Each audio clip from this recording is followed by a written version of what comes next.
That's the only way you can be saved, is to be righteous. And you think, oh boy.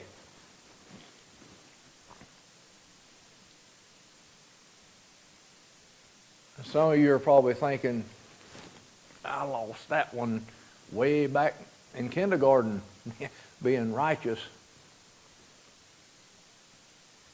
But I got some good news for you today. Romans 3:21 says this, but now the righteousness of God has been manifested apart from the law, although the law and the prophets bear witness to it, the righteousness of God through faith in Jesus Christ for all who believe. All who believe. And then he says, for there is no distinction, for all have sinned. That means all of us.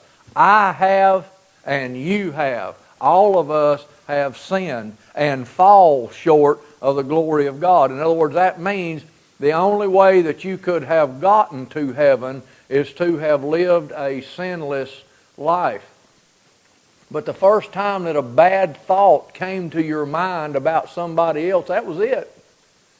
And because you can't live a perfect life, God sent His Son, Jesus Christ, to die for us. So it's called imputed righteousness. Everybody understand what imputed means? Imputed means He gave it to us. He caused it to be so. He took His righteousness and passed it through Jesus Christ and imputed it, made it available to you and I if we would believe that Christ came and became the sacrifice. Now, the major problem, I'm not going to get into all the stuff. People talk about mistakes all the time. You know, and you've heard me say this before. I mean, nobody ever does anything wrong, you know.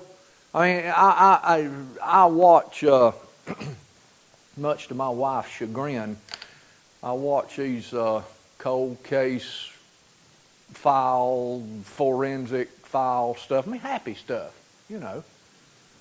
And but they'll be in there talking about somebody, and they'll show them in prison 20 years later, and the man will be sitting there, and he say, "I just made a mistake. I made a mistake." Yeah, but buddy, you killed 6 people. You made a mistake?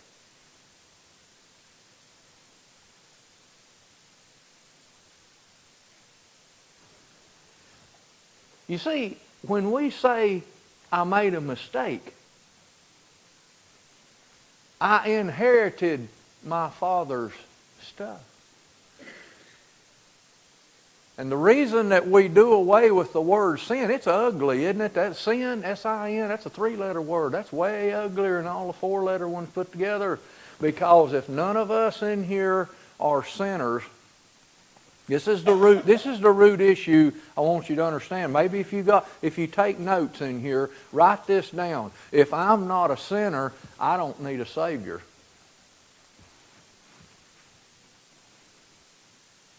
And that's the root issue of all of this. If I'm not a sinner, I don't need a Savior. And so Satan will tell you, you're not bad.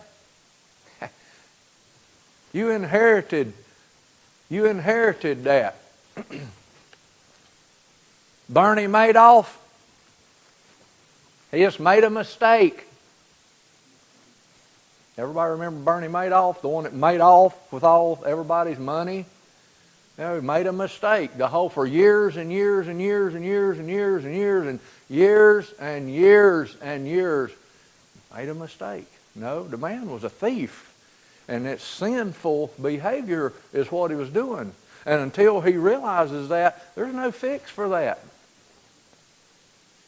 And so when you live a life that you think, I'm okay,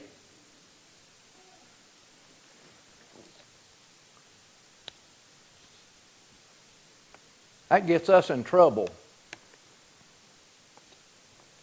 And Felix looked at Paul and he became alarmed. The Bible said he became alarmed and he said, go away. He couldn't handle it. See, that's why people get mad. People will get furious at you if you point out something. And he says, go away for now, and I'll call you at a more convenient time. Isn't it ironic, I'll just say this, I'm going to move on. Isn't it ironic that God has called us to a higher, different standard of living? And the church today, we live exactly like the people that don't go to church in our daily lives. We can't look at us and tell any different. So the question is have we really dealt with yesterday's sin?